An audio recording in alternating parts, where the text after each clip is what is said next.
keyword, kahit alam natin na napakahirap ng pera dito. Akala nila kasi sa atin, nagpupuyat tayo, nagpapagod sa content, akala nila malaki ang pera natin. But they don't know that many months, how many months, mapalad lang ang nakaka-monthly dito, o di ba? Mapalad din ang nakaka 3 months, abot 3 months magsahod. Paano naman yung mga hindi pa sumasahod from the beginning, no?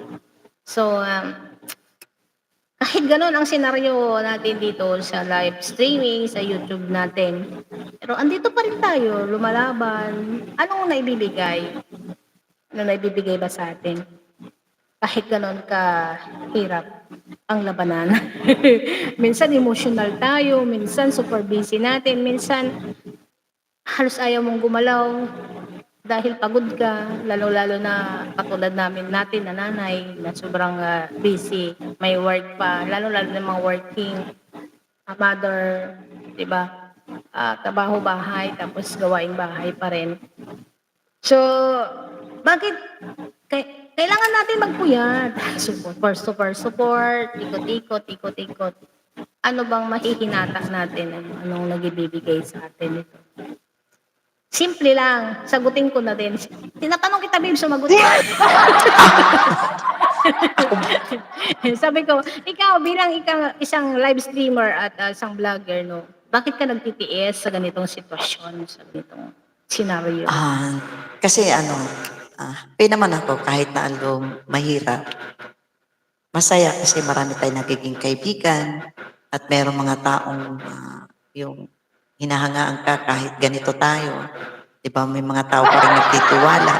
Yun.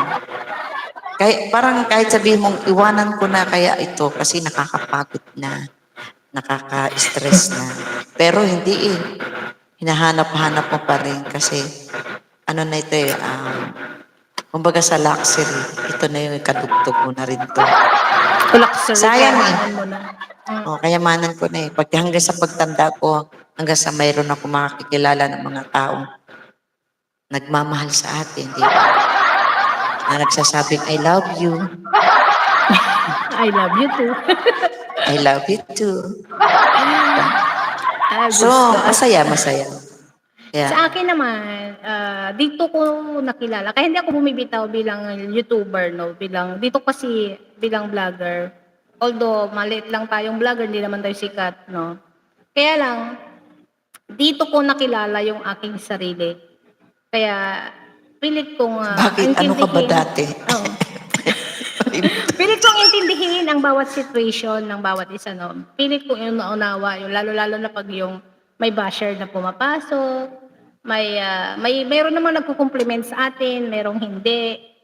So, kumbaga, adjustment lang talaga ang mayroon sa atin. Pero inisip ko, sila rin naman ang nagiging lakas natin para hindi lumaban tayo, na hindi tayo, magpatuloy tayo kasi may basher na nagsasabing ganyan tayo. Yung iba nga kinukontent nila yan eh.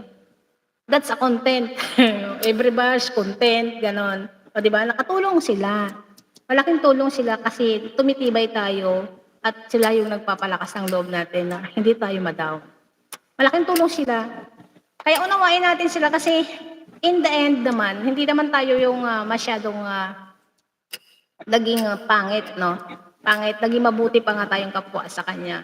Kasi inunawa natin siya. Hindi natin siya siniraan, hindi natin siya, although nakakabitaw tayo ng something, hindi naman ma-harsh, hindi naman rude masyado. Kasi nasa live streaming tayo, hindi tayo pwede magsabi ng rude words. Pero we have the right, magkaroon tayo ng right. Mayroon naman tayong karapatan to tell what inside us, kung ano nararamdaman natin. Kasi tao rin naman tayo na nasasaktan. Kasi tayo, babae tayo, talagang napaka-sensitive natin in terms na husgahan tayo, kutsain tayo. Kasi hindi naman nila tayo kilala. The more na nakakilala sa atin is sarili natin. Diba? So, sa ganong bagay ay pasalamat tayo dahil mayroong mga kontrabida sa buhay natin. Kung walang kontrabida, hindi tatagal ang bida. Hindi siya titibay, hindi siya magkaroon ng lakas na loob. So, magpatuloy lang tayo kahit mahirap. Kasi sabi ko nga, for me, this is my biggest achievement